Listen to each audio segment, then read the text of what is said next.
Hello, John. It's a real honor to be interviewing you. I'd like to start by asking you, what was your dream when you were a child, and who did you become now? I think my earliest occupational aspiration was to be a magician, and I was very disappointed when I found out that it wasn't real. It was just a trick. But I think maybe I've continued to pursue that in a different way. It's possible to combine art and technology in a way that feels like magic. Yes, it does. Is this technology just simplifying what we are already doing, or is it completely redefining our way of thinking? The question of simplicity is an interesting one. There's, I think in the last 10 years, a kind of cult of simplicity has arisen in which people say, oh, it has to be simpler, simpler, simpler. It has to be like the iPhone. But sometimes that goes too far, because the truth is that an interface or a system or an application should be as simple as possible, but not simpler than that.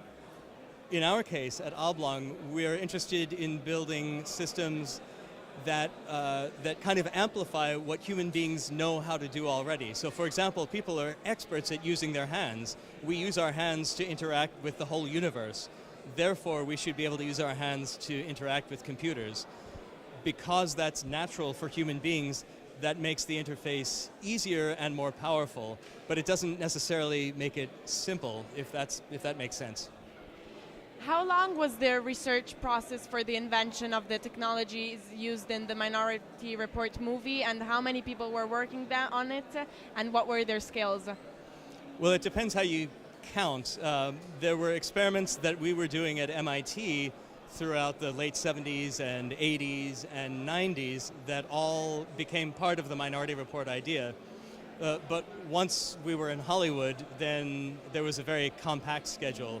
For a movie, it's longer than usual, so it was about 9 months of preparation. Were there any ideas that you just trashed and didn't use, and why so? And could you just say one of them, perhaps? There were lots and lots of ideas that didn't end up in the movie, including some very, very good ideas. I remember being a scientist too much at one point and not understanding the filmmaking process enough. I recommended that there not be any gloves, that Tom Cruise didn't need to wear gloves. And I said to the filmmakers and the prop master, by 2054 we won't need gloves, the computer can just track bare hands. And the prop master, Jerry Moss, looked at me and he said, yeah, but the gloves look great. And of course he's right. Great. And how much do you think literature and cinema influence and stimulate the invention of new technologies? I think that literature and cinema influence the development of new technologies not nearly enough. Certainly there's a feedback loop, an increasingly tight feedback loop between cinema and new technology, especially these days. But the most important lessons that cinema has to teach us as technologists is not from science fiction movies. It's from cinema itself. It's from this 110-year-old language that is unique, that can depict causality and the flow of time and emotional transactions and physical space. That's amazing. That's an incredible technology, and digital technology should understand that and learn how to speak that language. How is the border between the user's ability to control the system and the system controlling the user? What is the border? Well, the border, do you want me to repeat the question? I'll just repeat the question. Do you want me to? Yeah, perhaps. I'm afraid we've broken the fourth wall now. I'm sorry about that. The border, the distinction between the user controlling the system and the system controlling the user is ultimately a choice that we make as consumers when we buy and use products. And personally, I would advocate systems that give more control to the user. It's actually more interesting, more fun, more exhilarating, more satisfying to have it work that way.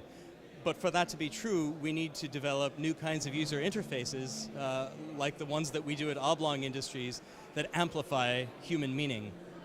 And one last question.